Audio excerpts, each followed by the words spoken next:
ফেরেশতারা তোমরা না বলছিলে আমি আল্লাহ বনি আদম বানাইতাম না? আল্লাহ বনি আদম বানায়া লাভ নাই, দুনিয়া তার খলিফা বানায়া লাভ নাই। আমরা তোমার প্রশংসা আদায় করব। ওয়া নাহনু মুসাব্বিহু বিহামদিকা ওয়া নুকাদ্দিসু লাক। প্রভু গো, আমরা তোমার প্রশংসা আদায় করব, আমরা তোমার সিজদা করব, আর জাতি বানায়া লাভ নাই। আল্লাহ কি বলছিলেন? ইন্নী আ'লামু মা লা তা'লামুন।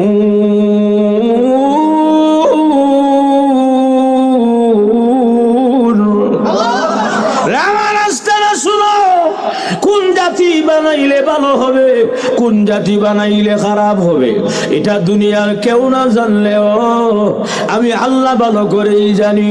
এই জন্য মহান আল্লাহ ফেরেশতাদের কথা প্রত্যাখ্যান করে দিয়া, ফেরেশতাদের কথা আল্লাহ উদ্ধ করে দিয়া বনি আদম তৈরি করে ফেললেন।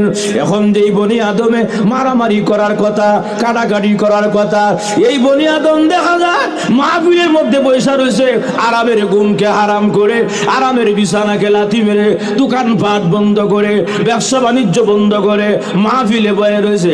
ফেরেশতারা এখন তোমরা বলো আমার বান্দারে মাফ করতে পারি কিনা? সুবহানাল্লাহ। ফেরেশতারা কি না করবো? না কইব? ফেরেশতারা কি না করবে নাকি বলবে যে আল্লাহ মাফ করো? বলবে জোরে উঠি কিনা? প্রভু আর শরম দিও লাভ নাই, আল্লাহর শরম দিও না, লজ্জা দিও না গো আল্লাহ, শরম দিও না। বলে শরম কেন? আল্লাহ আমরা বলেছিলাম, কিন্তু আপনি সব ভালো জানেন, আর শরম দিয়া লাভ নাই গো আল্লাহ। আজকে আমরা ফেরেশতারাও বললাম, আপনি আপনার এই বান্দাকে ওই জায়গায় যে বসা ছিল আল্লাহ সেই উসিলা মাফ করে এই পৃথিবীর 10টা পৃথিবীর সমান একটা জান্নাতের মালিক বানায়া দাও। এজন্য আসুন, আমাদের সকলকে মরতে হবে, মরণ অনিবার্য, কোনো সন্দেহ নাই, মরতে হবে ভাইয়েরা আমার। তবে মরণটা যেন সুন্দর হয়। আমাকে আপনাকে জিন্দেগিটা কাজে লাগাইতে হবে, জীবনটা কাজে লাগাইতে হবে। জীবনের সময়টা অনেক মূল্যবান সময় ভাইয়েরা আমার।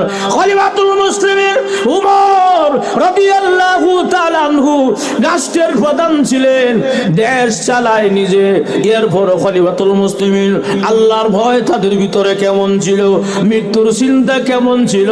খলিফাতুল মুসলিমিন ওমর রাদিয়াল্লাহু তাআলা আনহু উনি দেখা যায় দৈনন্দিন 100 রাকাত নফল নামাজ পড়তেন, 80 রাকাত নফল নামাজ পড়তেন। যখন নাকি 100 রাকাত পড়তে পারে নাই, 80 রাকাত নফল নামাজ পড়েছে, আরো 20 রাকাত বাকি রয়েছে। এখন নিজেকে চাবুকটা হাতে নিয়া নিজের শরীরের মধ্যে আঘাত করতেন আর বলতেন, উমর রে রাষ্ট্র চালাও তুমি, নফল নামাজটা তো 20 রাকাত কম হইল কেন, 10 রাকাত কম হইল কেন? এই জন্য চাবুক হাতের মধ্যে নিয়া উমর রাদিয়াল্লাহু আনহু নিজেকে নিজের গায়ে আঘাত করতেন, শাস্তি দিতেন আল্লাহর ভয়ে। জোরে কোন সুবহানাল্লাহ। আমার খলিফাতুল মুসলিমিন উমর রাদিয়াল্লাহু তাআলা আনহু এমন ভাবে আল্লাহকে ভয় করেছেন ভাইয়ার আমার। আল্লাহু আকবার। উম্মুল মুমিনিন হযরত আয়েশা সিদ্দিকা রাদিয়াল্লাহু তাআলা আনহা আল্লাহ নবীকে প্রশ্ন করলেন, আগা নবীজি ওই যে দেখা যায় আকাশে তারকারাজি আছে, লক্ষ লক্ষ কোটি কোটি অগণিত তারকারাজি রয়েছে গো নবীজি, এই তারকা এমন পরিমাণে গণনা করা যাবে কিনা গো নবী? আল্লাহর রাসূল বলে, না, এই তারকা কোনদিন গণনা করে শেষ করা সম্ভব হবে না। মানুষ তো দূরের কথা, ফেরেশতাও পারবে না, এত পরিমাণে আসমানে তারকারাজি রয়েছে ভাইয়ারা আমার। এমনি আম্মা জান আয়েশা বলেন, আগা নবীজি আপনার উম্মতের মধ্যে এমন কি কেউ আছে গো আসমানের তারকার রাজি চাইতো তার নেক আমল বেশি হবে? আল্লাহর রাসূল বলে, হ্যাঁ আছে। এই অবস্থা, এই কথাটা বলার সঙ্গে সঙ্গে আম্মা জান আয়েশা ভাবতেছে মনে হয় আমার আব্বার কথা বলবে, হযরত আবু বকর সিদ্দিকের কথা বলবে, কিন্তু না, আল্লাহর রাসূলের পবিত্র জবান থেকে বলে ফেললেন, ওগো আয়েশা, আমার উম্মতের মধ্যে এমন একজন ব্যক্তি আছে আসমানের তারকার চাইতেও তার আমল বেশি হবে, উনার নাম হলো হযরতে উমর ফারুক। জোরে কোন সুবহানাল্লাহ। উমর রাদিয়াল্লাহু তাআলা এই কথা বলার সঙ্গে সঙ্গে আল্লাহর নবী, বিশ্ব নবী রাহমাতুল আলামিন যখন বললেন আমার উম্মতের উমরের আমল বেশি, আসমানের তারকার চাইতেও বেশি আমল। এখন এই অবস্থা, আম্মা জান আয়েশা তখন ছোট মানুষ, তো বয়স বেশি না, মনটা খুব খারাপ। আমার আব্বার কি হইলো, আমার আব্বার কি কোনো দাম নাই গো নবীজি? এমনি আল্লাহর নবী, বিশ্ব নবী রাহমাতুল আলামিন বলেন, ও আয়েশা, তোমার আব্বার তো কোনো তুলনাই হয় না গো। বলে কেমনে গো নবীজি? তোমার আব্বা আমার হিজরতের সাথী, তোমার আব্বা আমার প্রথম সাহাবী, তোমার আব্বা আমার শ্বশুর, সব দিক দিয়ে আমার আত্মীয়তা ঘনিষ্ঠতা। এবং এখানেই শেষ নয় গো, তোমার আব্বাদের ওই যে গাড়ে সুরের মধ্যে, গাড়ে হেরার মধ্যে যে তোমার বাবা আমার সফর সঙ্গী হিসাবে ছিল, আমার সাথে সফর সঙ্গী ছিল গাড়ে হেরার মধ্যে। এই রাত্রিবেলায় ওই একটা রাতের আমল যদি এক পাল্লার মধ্যে ওজন দেওয়া হয়, আর উমর রাদিয়াল্লাহু আনহুর সমস্ত আমল যদি এক পাল্লা ওজন দেওয়া হয় গো, আল্লাহর কসম, তোমার আব্বা আবু বকরের এক রাতের আমলের পাল্লা ভারী হয়ে যাবে। সুবহানাল্লাহ। জোরে কোনা। কেমন আমল করেছেন তারা? শুধু আমল, নিজের জিন্দেগিটা শেষ করেছেন, আল্লাহর ইবাদত করতে করতে জীবন শেষ করে দিয়েছেন। ভাইয়েরা আমার, জান্নাতের সার্টিফিকেট প্রাপ্ত সাহাবী ছিলেন, সার্টিফিকেট দুনিয়াতে পেয়ে গেছেন। এরপরও দেখা যায় ভাইয়েরা আমার, আমলের মাত্রা কত বাড়াইয়া দিয়েছেন। ভাইয়েরা আমার, আবু বকর সিদ্দিক রাদিয়াল্লাহু আনহু, উমর রাদিয়াল্লাহু আনহু কি পরিমাণ আমল করেছেন। একদিনের প্রতিযোগিতা, আল্লাহু আকবার, আমলের প্রতিযোগিতা করতেন, কে কার সাথে আমল বেশি করে।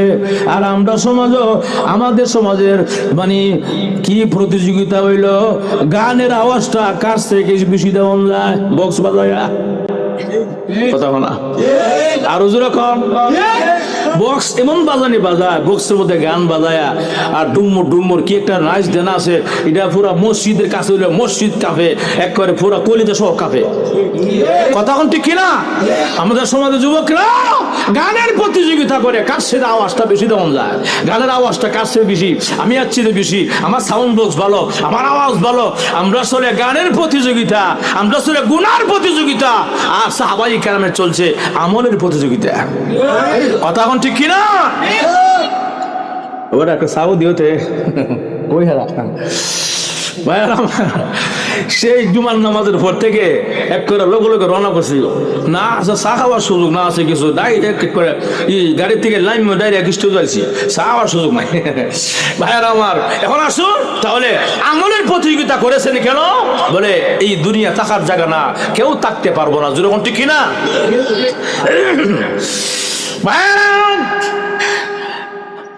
আল্লাহ নবী রাহমাতুল লিল আলামিন, উনি একদিন আবু বকর সিদ্দিক রাদিয়াল্লাহু তাআলা আনহু, উমর রাদিয়াল্লাহু তাআলা আনহুর বাড়িতে রাত্রে বেলায় মেহমান হয়েছেন। মেহমান মানে সফর করেছেন, রাত্রে বেলা গেছেন না জানাইয়া। সুবহানাল্লাহ। কার বাড়িতে? উমরের বাড়িতে। আর আবু বকর সিদ্দিকের বাড়িতে। দেখি আমার সাহাবী রাত্রে বেলা কি করে। সুবহানাল্লাহ।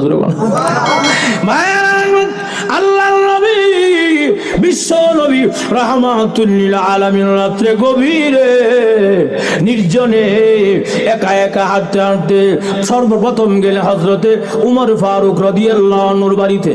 ওনার বাড়িতে গিয়ে যখন উঠতে গাদা দিয়ে ওঠা শুরু করলেন, উঠতে উঠতে হঠাৎ করে শুনে উচ্চ সুরে আওয়াজ শোনা যায়। এমনি দেখে আল্লাহ নবী তাকায় দেখে, ভাইয়ারা আমার, উমর রাদিয়াল্লাহু তাআলা আনহু তাহাজ্জুদের নামাজে উচ্চ আওয়াজে কোরআনের আয়াত তেলাওয়াত করে। সুবহানাল্লাহ। আল্লাহ নবীর মনটা ভালো হয়ে গেছে, শান্তি হয়ে গেছে, কলিজা শীতল হয়ে গেছে। আমার সাহাবায়ে কেরাম তাহাজ্জুদ পড়তেছে। সুবহানাল্লাহ। ভাইরা আল্লাহ নবী আর ডিস্টার্ব করলেন না, আস্তে করে আবার ব্রেক করে ফিরলেন। এবার যাবেন আল্লাহ নবী হযরত আবু বকর সিদ্দিকের বাড়িতে, শ্বশুর বাড়িতে। এই অবস্থা যখন যাবে, আবু বকর সিদ্দিক রাদিয়াল্লাহু তাআলা আনহুর বাড়িতে যখন গেলেন, গিয়া দেখে যখন ঘরের কাছে গেলেন, গুনগুন সুরে সুমধুর কণ্ঠে আল্লাহর কোরআনের আয়াত তেলাওয়াত শোনা যায়। সুবহানাল্লাহ। আল্লাহ নবী দেখেন আবু বকর সিদ্দিক গুনগুন সুরে, মৃদু সুরে আল্লাহর কোরআনের আয়াত তেলাওয়াত করে। সুবহানাল্লাহ। আলহামদুলিল্লাহি রাব্বিল আলামিন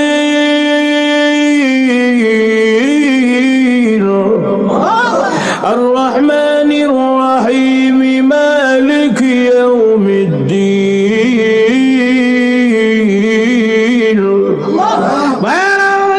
এত সুন্দর তেলাওয়াত, মৃদু সুরে আস্তে আস্তে কোরআনের আয়াত তেলাওয়াত করে আল্লাহ নবী, বিশ্ব নবী রাহমাতুল লিল আলামিন যখন এরকম ভাবে উমরের বাড়ি থেকেও ফিরলেন, আবু বকর সিদ্দিকের বাড়ি থেকেও ফিরলেন, কাউকে জানায় নাই, বুঝতেও দেয় নাই।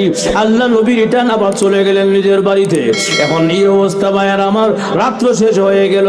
দিনের বেলা যখন নাকি আবু বকর সিদ্দিক এবং উমর রাদিয়াল্লাহু আনহু আল্লাহ নবীর সামনে আসলেন, আল্লাহ নবীর খেদমতে হাজির হয়ে গেলেন, এমনি আল্লাহর রাসূল মুস্কি হাসে আর বলেন, কিরে সাহাবীরা, তোমাদের বাড়িতে মেহমান যায়, তোমরা কদর করো না। সুবহানাল্লাহ। আবু বকর সিদ্দিক চোখ বড়, উমর রাদিয়াল্লাহু আনহু চোখ বড়। কি নবীজি, না এমনটা আমাদের কাছ থেকে করতে পারে না গো নবীজি, এমনটা আমাদের কাছ থেকে করতে পারে না গো নবী। আমরা মেহমানকে কদর করব না, এটা তো প্রশ্নই আসে না। আমরা আপনারা সাহাবী, ইসলাম তো এটাই মেহমানের সম্মান বলে, মেহমানের কদর করতে বলে।